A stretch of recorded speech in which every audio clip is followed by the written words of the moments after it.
하나님께 예배를 드리러 온 솔직교회 공동체와 또 인터넷을 통하여서 말씀을 듣는 모든 분들 위해 하나님의 은혜가 충만하시길 주의 이름으로 간절히 축원합니다. 아주 작은 빛이라 할지라도, 아주 적은 양의 소금이라 할지라도 빛과 소금은 자신의 역할을 묵묵히 감당해냅니다.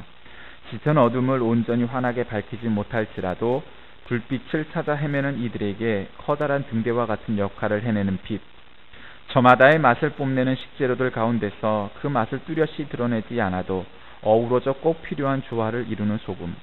우리 그리스도인들은 바로 이런 빛과 소금이 되어야 합니다. 당장 주변의 어둠을 완전히 물러나게 할 수는 없지만 비판과 조소보다 묵묵히 자신의 빛을 밝혀 어두워져가는 심령들을 따뜻하게 감싸고 소금처럼 서로 다른 목소리들의 화합을 이끌어내는 평화와 조화의 사람이 되어야 합니다. 참된 사랑과 헌신에 목말라 있는 세상 가운데 그리스도의 빛과 소금이 되십시오. 썩은 것을 썩었다고 말하고 어둠을 어둠이라고 말하는 것이 우리의 사명이 아니다. 우리의 사명은 그 썩어진 가운데 소금이 되는 것이고 어둠 가운데 빛이 되는 것이다. 어느 체결분이 이러한 대목이 있었습니다. 저는 이 책 가운데에서 우리의 사명은 그 썩어진 가운데 소금이 되는 것이고 어둠 가운데 빛이 되는 것이다. 참 이 말씀이 좋았습니다. 누구나 썩은 것을 썩었다, 어둠을 어둠이다 말하는 것은 쉽습니다. 그 썩은 것을 더 썩지 않도록 소금이 되고 어둠을 작지만 작으나마 어떤 사람에게는 큰 빛으로 여겨지는 그런 소중한 빛이 되는 것이 우리 그리스도인 그리고 교회의 사명이라고 저는 믿습니다. 역대하 13장 5절 말씀에 이스라엘 하나님 여호와께서 소금 언약으로 이스라엘 나라를 영원히 다윗과 그의 자손에게 주신 것을 너희가 알 것 아니냐, 이렇게 나옵니다. 여기서 말하는 소금 언약이라는 말은 변치 않는 약속, 파기할 수 없는 약속을 의미합니다. 사람은 물 건너기 전과 후도 다르고 화장실 들어가기 전과 후가 다릅니다. 마음이 일정해도 환경이 받쳐주지 못해 지킬 수 없는 경우도 있지만 하나님은 1.1획도 변함없이 그 약속을 지키시는 분입니다. 그러므로 우리 교회와 성도들은 참으로 이 세상의 빛과 소금의 역할을 감당하는 것, 바로 그것이야말로 하나님의 뜻을 이루는 첩경이라 할 것입니다. 그래서 팀 켈러라는 사람은 기독교는 결코 사람들의 아편이 아니다, 오히려 소금과 같다라고 말했습니다. 드디어 오늘은 2013년에 두 번째 맞는 주일이옵니다. 막상 새해가 되면 이런저런 결심들 하게 되지요. 나쁜 습관 없애고 좋은 습관 들이겠다, 더 건강해져야겠다, 또 여러 가지 결심들, 목표들 세우고 합니다. 하루에 영어 단어 10개만 외우면 1년이면 3650 단어를 외우게 될 것이고 웬만한 시험을 보는데 별로 지장 없을 단어 실력이 될 겁니다. 그걸 10년 동안 한다면 아마 웬만한 영어 단어라고는 새로울 것이 없는 아마 영어 박사쯤 될 겁니다. 문제는 그것을 하루에 10개를 암송하는 것은 어렵지 않으나 그것을 매일 하는 것은 쉽지 않다 하는 데 있습니다. 이런 결심들을 하는 것 참으로 긍정적인 일입니다. 어떤 사람은 작심삼일이어서 정초에 그런 결심을 하면 3일밖에 안 되니 4일날 또 결심을 하고 또 7일날 결심을 하고 이렇게 369 하다 보면 1년을 버틸 수 있지 않겠는가, 이런 말도 했습니다. 그러니 작심삼일이란 말에 너무 주눅들지 마시고 그 결심, 만약 그 약속 못 지켰다면 다시 한번 마음먹는 저와 여러분이 되시길 바랍니다. 여러 결심을 합니다. 이런 결심을 위해서 저는 오늘 이 본문 말씀을 중심으로 세상의 소금으로, 이런 제목으로 말씀을 나누고자 하는 겁니다. 저는 여러분을 여리고성으로 초대합니다. 성지순례를 가보지 않았어도 여러분 여리고성 하면은 얼마나 우리에게 낯익은 지명입니까? 성경에 여리고성이 여러 번 등장합니다. 여호수아 시대 멸망성 여리고에서 기생 라합과 그의 가족이 구원을 받았던 곳, 우리가 너무 잘 아는 바로 그 대표적인 지명입니다. 또 여리고에는 엘리야와 엘리사 선지자가 운영하던 선지자 학교가 있었던 곳이기도 합니다. 예수님 당시에는 소경거지 바디메오가 주님의 은총으로 다시 보게 되던 역사가 있었던 곳이 바로 이 여리고였습니다. 요단 계곡에 위치한 여리고성은 고고학적으로 가나안 지역에서 가장 오래된 성곽 도시 중에 하나였습니다. 그곳의 토지는 아주 기름져서 오렌지, 바나나, 대추야자 등 열대 과일이 풍성하고 여름에는 메마르고 매우 무덥지만 겨울과 봄에는 수많은 꽃들이 뿜어내는 향기로 도시 전체가 아주 향수 항아리에 담겨져 있는 것과 같은, 즉 젖과 꿀이 흐르는 가나안 땅을 상징하는 그런 곳이었답니다. 이곳에 클레오파트라 그리고 헤롯의 궁전과 별장이 있었던 것만 보아도 얼마나 이곳이 환경적으로 좋은 곳인가 하는 것을 우리가 잘 알 수 있습니다. 그러다 보니 주전 8,000년 전부터, 그러니 지금부터 약 10,000년 전부터 사람이 여리고에 정착해 살기 시작했다고 합니다. 또한 여리고는 전략적 요충지기도 해서 군대가 동쪽에서 산지 쪽으로 올라가려면 반드시 이 여리고를 먼저 점령해야 하기에 이스라엘이 가나안으로 진군할 때 가장 먼저 여리고를 점령할 수밖에 없었던 것도 바로 그와 같은 때문입니다. 그래서 이곳에는 아주 높은 성벽들의 그러한 잔해들이 지금도 많고 그 흔적들이 지금도 많이 나와 있는, 그래서 환경적으로, 전략적으로, 지정학적으로, 역사적으로 아주 오래된 역사를 품고 있는, 그렇게 사람이 살기 좋은 곳이었습니다. 풍성한 과일이 많고 먹을 것이 많고 온화한 기후가 있었던 것, 그러니 침략자들의 공격이 많았을 것이고, 그런데 그 침략자들의 공격에도 끄떡없는 난공불락의 성벽이 있었기 때문에 안전한 곳이기도 했습니다. 이곳을 엘리사가 방문하게 됩니다. 그리고 여리고에 사는 사람들이 엘리사를 찾아와 고민을 털어놓습니다. 엘리사 선생님께서 보시는 것처럼 이곳 여리고는 매우 아름답고 윤택한 곳입니다마는 문제가 하나 있습니다. 아니, 문제라뇨? 그 문제가 무엇입니까? 이곳 여리고는 다 좋은데 물이 문제입니다. 물이 안 좋아서 과일들이 충분히 익지 못한 채 떨어지곤 합니다. 세번역에 보면 이 대목을 물 때문에 사람이 죽거나 아이가 유산되었다라고 번역했습니다. 야, 다 좋은데 물이 안 좋다. 여러분, 얼마나 치명적인 결함입니까? 사람이 살기 좋은 곳의 첫 번째가 바로 물 아닙니까? 요즘 TV 채널이 다양화돼서 여러 가지 프로그램이 있는데 원주민들이 사는 곳, 찾아가는 곳 보면 어느 곳에 사람들이 정착해 사느냐면 물을 구하기 쉬운 곳, 좋은 물이 있는 곳에 사람들이 모여 마을을 이루고 있는 것을 우리가 너무 잘 알지 않습니까? 제가 어렸을 적만 해도 마을에, 서울에 살았음에도 불구하고 공동수도가 하나 있었습니다. 그래서 사람들이 먹을 물을 뜨려면 그 공동수도에 가서 물을 떠오곤 했습니다.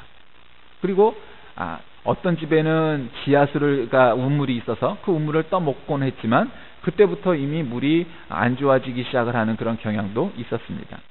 그러니 어느 곳에 살든 물 좋은 곳, 수량이 풍부한 곳은 사람이 살만한 좋은 곳입니다. 그러니 여리고에는 다른 요건들은 다 충족되었지만 딱 한 가지, 물이 안 좋은 것, 그것이 문제였습니다.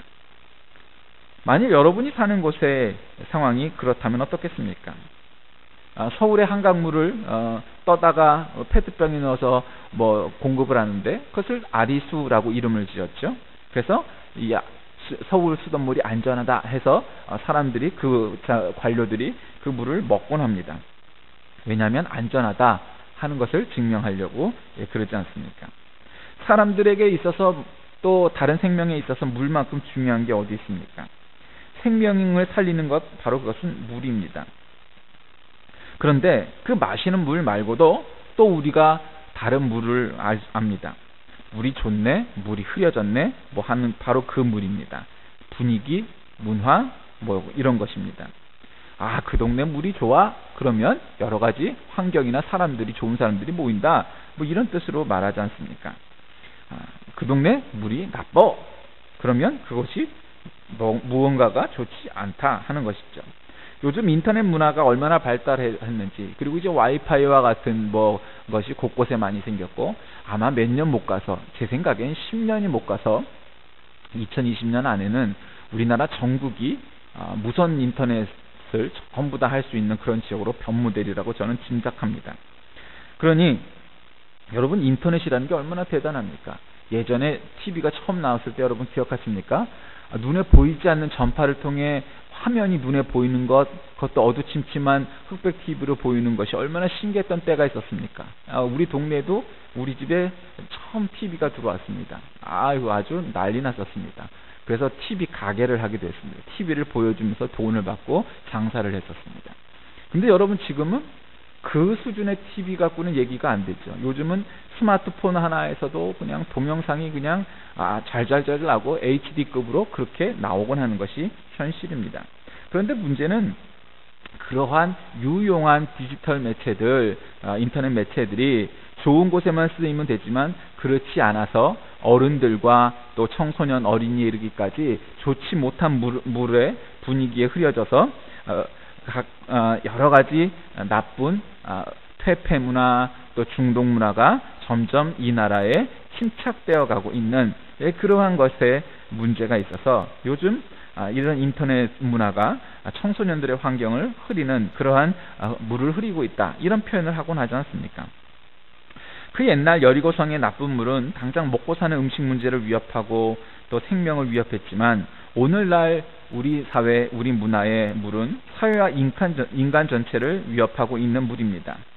선생님, 물이 안 좋아서 과실이 떨어지고 아이들이 유산합니다.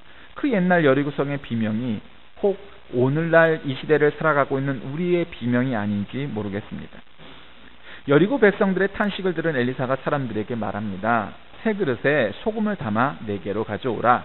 그 말을 듣고 그렇게 순종해서 행합니다.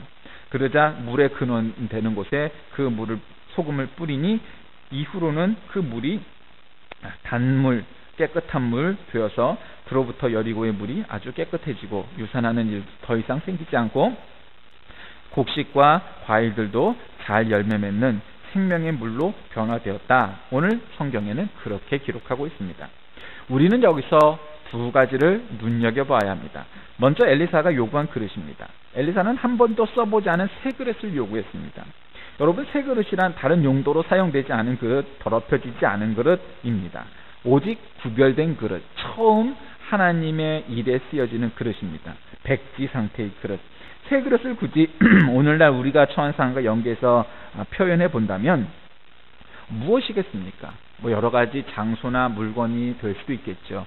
그러나 저는 이 새해가 시작된 지 얼마 안 되는 이 시점에 새 그릇은 새해 혹은 새 시간이라고 말하고 싶습니다. 2013년도는 누구에게 똑같이 주어진 그러한 객관적인 시간입니다. 1년 365일입니다. 그런데 어떤 사람은 이 1년을 자신의 뜻과 또 좋지 않은 물을 만들어내는 일로 이 1년을 보낼 수 있게 될 것이고, 또 어떤 사람은 이 1년을 하나님의 일에 혹은 긍정적인 일에, 선한 일에 쓰는 그러한 시간이 될 것입니다. 그러므로 하나님의 뜻대로 선한 의지대로 쓰여지는 그러한 그릇, 그것은 바로 2013년을 온전히 하나님께 드리고자 하는 그러한 마음가짐, 그러한 다짐, 그리고 그렇게 실천하며 살아가는 삶이 될 때 그것이 새 그릇을 우리 주님께 바치는 그러한 일이 될 겁니다. 그리고 두 번째는 소금에 관계된 것입니다.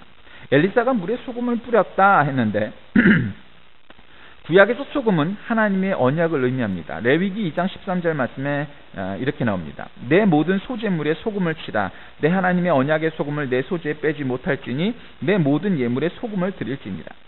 제물을 하나님께 드릴 때 왜 굳이 소금을 왜 거기다 쳤을까요? 하나님이 거기 오셔서 그 고기를 잡수는 것도 아닌데 굳이 태워버릴 그러한 고기에 소금을 쳤다, 이렇게 표현합니다. 왜냐하면 이 제물을 받으시겠다는 하나님의 약속을 상징하는 것이기 때문에 간을 맞추려고 소금을 친 것이 아니고 구별되라고 그렇게 한 겁니다. 요즘 말로 말하면 방부제를 처리를 한 것이고 썩지 않게 만드는 것이죠. 소금은 이로써 하나님 언약의 신실성을 상징하는 것이 됩니다. 그런데 여러분, 신약에 오면 예수님은 우리에게 뭐라고 명하십니까? 너희는 세상의 소금이니 소금이 만일 그 맛을 잃으면 무엇으로 짜게 하리요? 후에는 아무 쓸데없이 다만 밖에 버리워 사람에게 밟힐 뿐이니라. 우리에게 바로 그 소금이 되라고 말씀하셨습니다. 여러분, 우리가 예수님을 일컫는 여러 별명 중에 하나가 어린 양 혹은 하나님의 어린 양입니다. 양이란 무엇입니까? 제물입니다. 여러분, 그 제물을 하나님께 드릴 때에 그냥 그 제물을 드리는 것이 아니고 아까도 말씀드린 것처럼 소금을 쳐야 합니다. 여러분, 그 말이 상징하는 교훈은 무엇이겠습니까?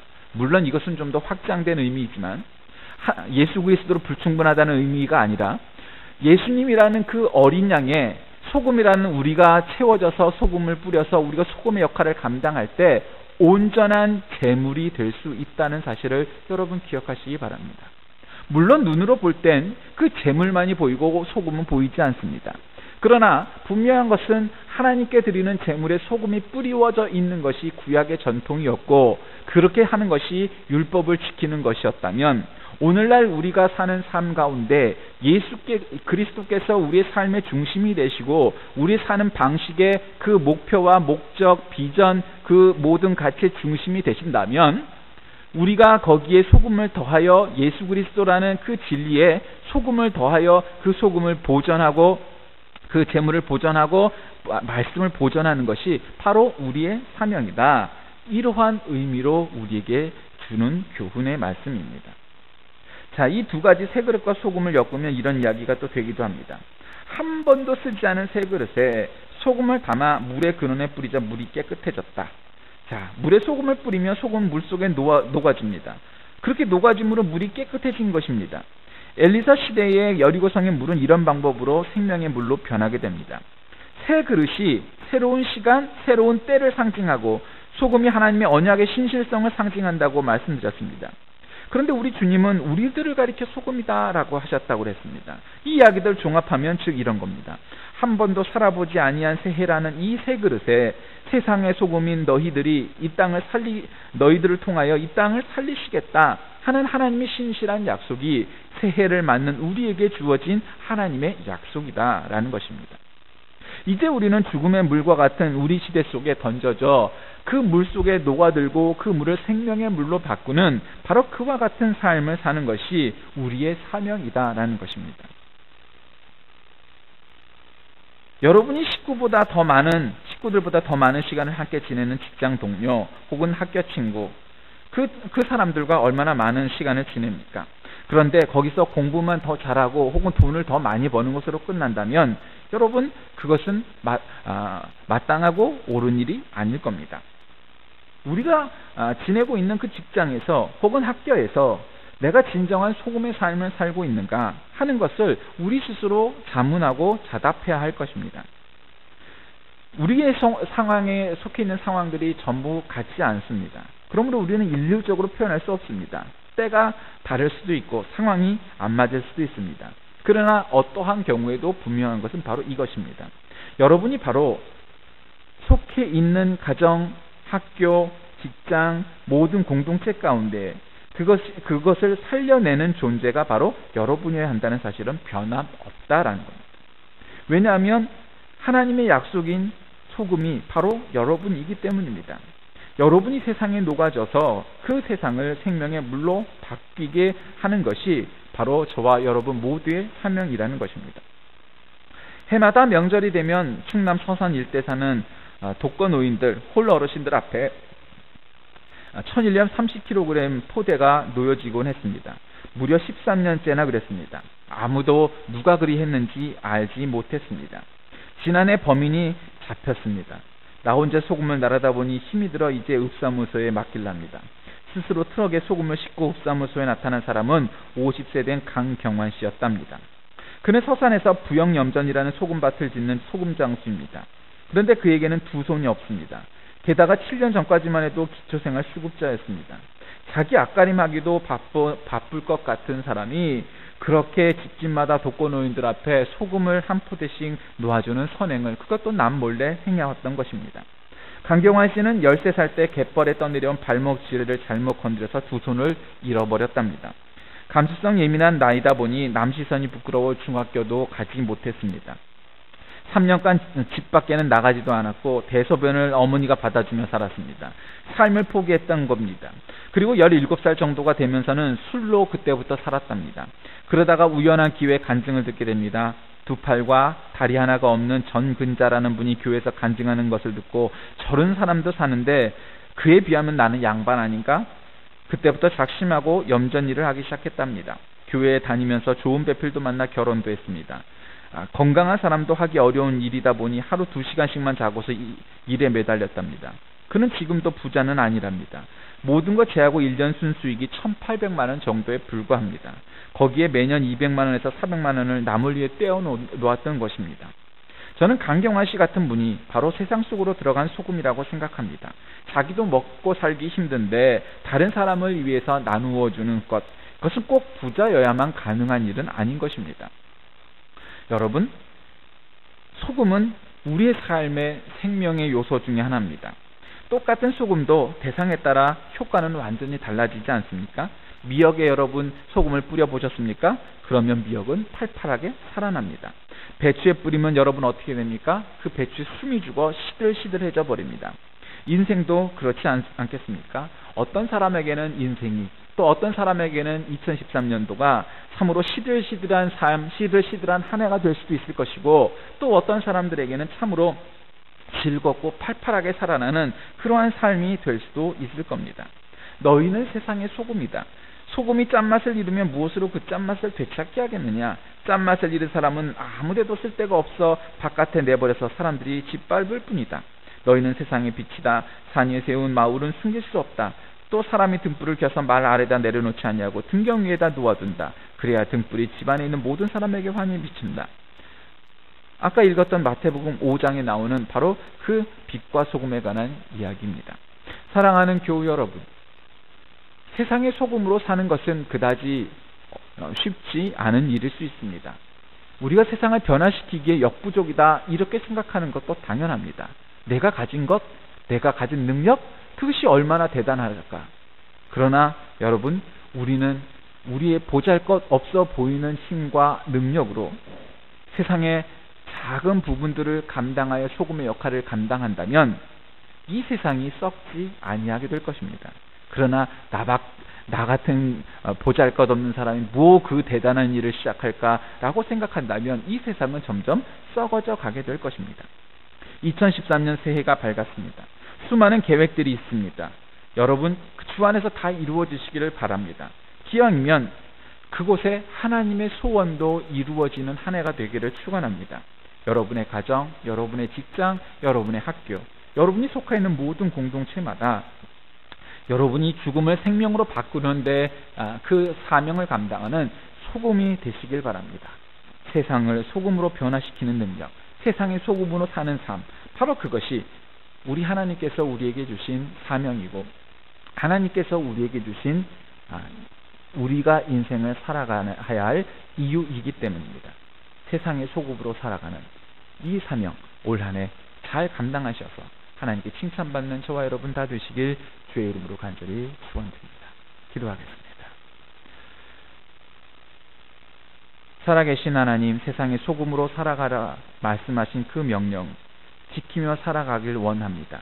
보잘것없어 우리가 감히 어찌 세상을 썩지 아니하게 할까 그렇게 한탄하거나 물러서지 아니하고 내 주위의 작은 것서부터 그렇게 변화시켜 하나님의 뜻을 이루는 하나님의 자녀 되게 하셔서 참으로 세상의 소금으로 살아가는 우리 모두 되게 하여 주옵소서.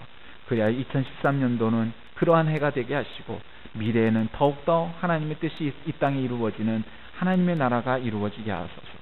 예수 그리스도의 이름으로 간절히 기도하옵나이다. 아멘.